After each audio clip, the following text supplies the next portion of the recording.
What's up, everyone? Welcome into DodgerHeads, presented by DodgerBlue.com, part of the Blue Wire Podcast Network. My name is Jeff Spiegel, joined today by Daniel Starkand and Scott Geirman from over at DodgerBlue.com. Guys, today we're talking about the rule changes that we have gotten familiar with, but Jeff Passan reporting that the Major League Baseball is making a few tweaks to some rules around the pitch clock. I've got a personal favorite on this list that just makes me laugh when I read it, but let me just start with you, Daniel. What has been your impression of the pitch clock so far? Like we're a month into spring training. Do you feel like you're just used to it now and you're good to go? Do you have reservations? Where are you at?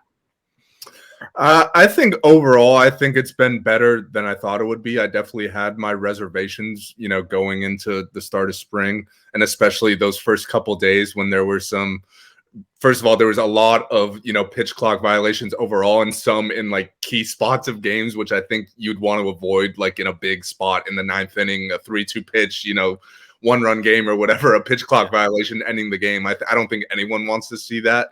But there's no denying that it has shortened games by a significant amount. There's no denying some of the other rule changes have brought on more action, with the bigger bases, with no shifting. There's more ground balls that get through for base hits. There's more stolen bases, etc. So there's still some stuff I don't like, but I definitely think it's better than I thought it would be.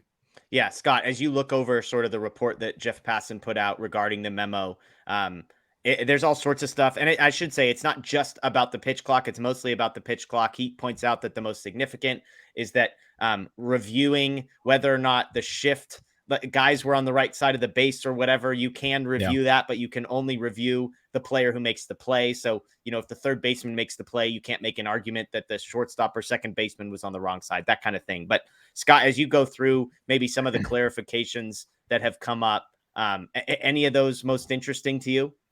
Honestly, the final one that the memo kind of, Jeff Passan's article hinted at or talked about with the kind of the Max Scherzer thing about, quick pitching and waiting till a batter gets in the box and him having to be fully alert and being able to hold your hand up, call for essentially call for time and wait till you're prepared. So it kind of evens that. It is a chess match, but it's also, this isn't like I don't like that it's kind of been pitcher against hitter in the sense that, the pitch clock, it will help somebody out and hurt someone else. It's impacting both. So to put that in there to kind of give batters a little bit more of not an advantage, just a way to prevent unnecessary quick pitching and give the pitcher perhaps some more time. And I think that one is very important.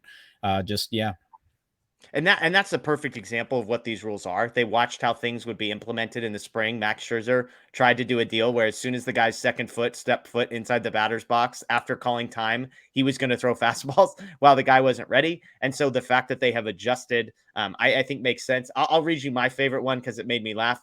He said this, quote, "New standards will be enforced for bat boys and bat girls whose ability to quickly retrieve equipment will help efforts to speed up the game, according to the memo." Best part coming. "The league will evaluate the performances of bat boys and bat girls and could ask teams to replace them if their performance is considered substandard." Daniel, do you think your performance as a bat boy would be considered substandard, or do you have confidence in your ability to quickly retrieve a bat and get back to the dugout? Honestly, my fast twitch muscles were never my strength. I was never a short distance type of guy. So I feel like that's probably something I would struggle with, to be honest. And I get sidetracked really easily. So I might be, checking out someone in the third row, and next thing I know, I'm missing, picking up the bat. So from what I read from that, I would not make a good bat boy. Scott, you looking for extra work? The Dodgers, if they get down to the second or third option on bat boys, If Mookie needs someone to carry not only his baseball bats, his bag of bowling balls, I'll be there. Okay, good to know. And in a non-substandard way, you're telling me, right? And I will do that with a starting block. I'll line that right up outside the dugout now. But in all seriousness, it unfortunately bad. Like the one that I know a lot of people were hoping for was to change the rules, like change the pitch clock for late innings. I'd like to get your thoughts on that, because I kind of have a little bit of an explanation that I think all of you guys will agree on. If you have anything to add on before I kind of hammer that home, go for it. Go for it. Give us your, what would you suggest? Because it's the 15 and 20 seconds, but like maybe seventh inning and later, you want that number to be bigger. Yeah, so the last night, it's not that I won. This is the way that I'm going to kind of explain why it shouldn't. Rules are rules. They're black and white. Sure, there's times when you call them in NFL and you see big plays all the time where there's a flag that gets called late and you're like, oh, why don't you play on? Or a last shot where follow through hits his hand and they don't call it. Oh, because it's a big moment. No, the fouls are fouls, and that's how they should be called. It sucks and that impacts the game, but don't foul. Don't don't make an error. Don't do any of that. So I know there's a video going around right now of last night, the final at bat between Trout and Ohtani, and the pitch clock. There would have been pitch clock violations on every single pitch of that at bat. And I know that for the ninth inning or big moments, like people would like that to be changed, but you can't really do that, because if the game doesn't end in the ninth inning, what do you do? Just revert back to the original rules. So I would have, sure, there's like the old fan in me that says I'd like them to, change it so there's more drama in the game and the moment calls for that. But if it's going to be the same rules through the first 8, it needs to be the same for the ninth, because if the game doesn't end there, then what do you do? So it's unfortunate we'll lose out on those moments, but that's the rule and where it's at, and get ready for fast baseball.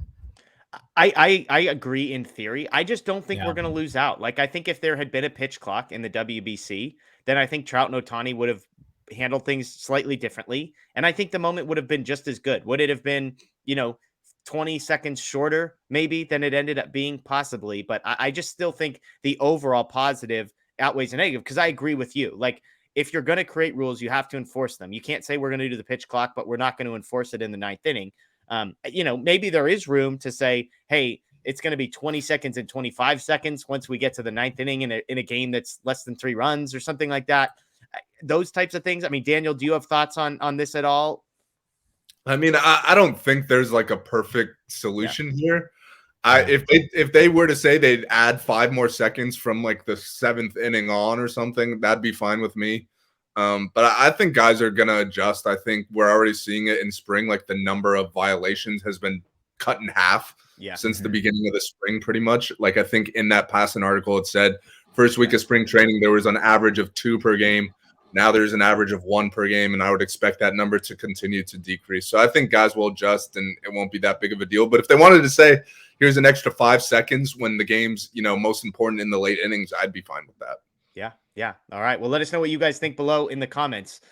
Pitch clock tweaks.